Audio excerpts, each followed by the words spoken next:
Who are you? That's Brother Bilal. Did you know that he worked here still? I was unaware. It's called a vacation, sir. Oh, is it? I don't take those. So I will not take an Uber home. Yeah. Or vacation. Yeah, I don't take Ubers, man. You didn't take an Uber. You went to a concert on Saturday, right? Yeah, well, yeah, I got a Lyft down there, Lyft being the company, and then I walked back. And you didn't, why did you walk back? Because traffic is such a cluster down there after any event that to get out of the zone where they were having things blocked off, and I was halfway to the station anyway, so I just walked the rest of the way. I like that. That's smart. That's what Jennifer and I did after that cake show, man. We thought about getting an Uber, and then we looked at the traffic, and it was like, we'll beat it back to the station by walking. Yeah. Yeah, that's not bad. I almost could have beaten the Uber or the Lyft to Bridgestone on Saturday if I had walked to there. Yeah. So you went and saw a band called Ghost. Check this out. Correct. Check this out, Ken. Yes, sir. They made him put his phone in a special pouch and locked it up. How weird is that? Yeah, Jack White did that his last show that a couple of years ago when we saw him at Ascend. You had to put your phone up in a little pouch. Now you could go check it if you wanted to, but you had to stay in a designated area. That's so. Again, it's an odd thing, but the fact that you had to how long did it take you? First of all, you missed the beginning of the show, but then how long did it take you to get through the line to have them unlock it? I got there at 7:30. They pushed the show from 8 to 8:15. And I got in about 8:17.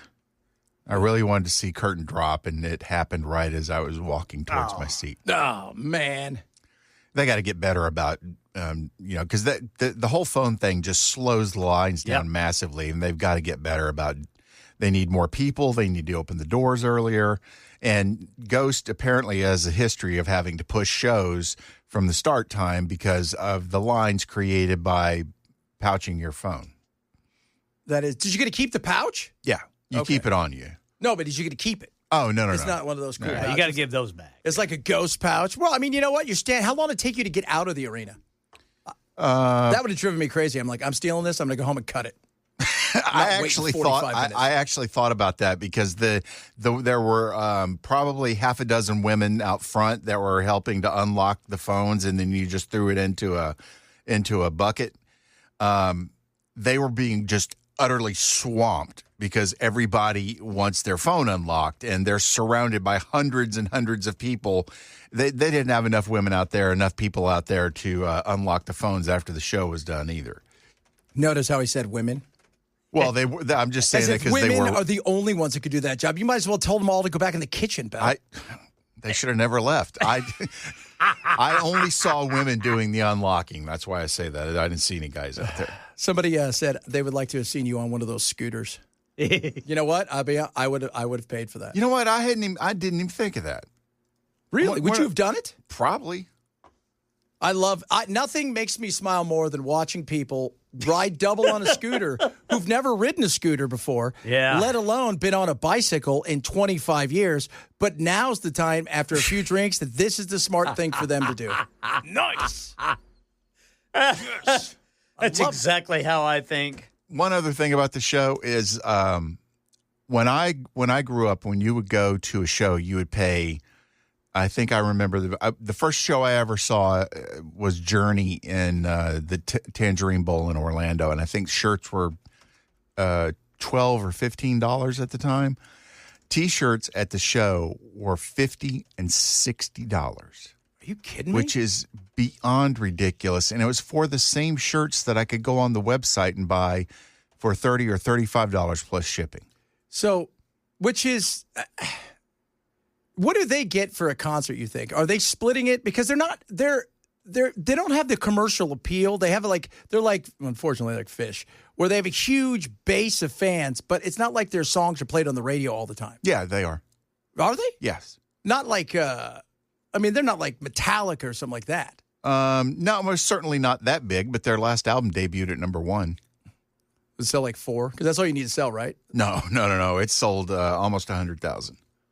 Just crazy. Do you remember back in the day when you were a record executive? You sold 100,000. You're like, we might have to fire this guy. Yeah, if actually on a brand new band, if you sold 100,000, you're pretty happy. But you could have artists that would come out of the gate with $1 million. The only person that does that now is Taylor Swift. Oh, your girlfriend. Yeah. And Afton was here on Friday, too. Your double girlfriend. She sent me a text. I told her I was on vacation. Yeah. Yeah. She's probably bummed. She's like, came in here. She's like, oh, my God. Yes. Bell sounds like Gatorade ad. What? Oh, Gatorade ad. Why? Did you drink a lot of Gatorade? No. Oh, goodness me. Well, I'm glad you went to that. Bell is back. The team is back together. How was your weekend there, Ken? It was good. I did absolutely nothing. That's isn't it fun? I love it.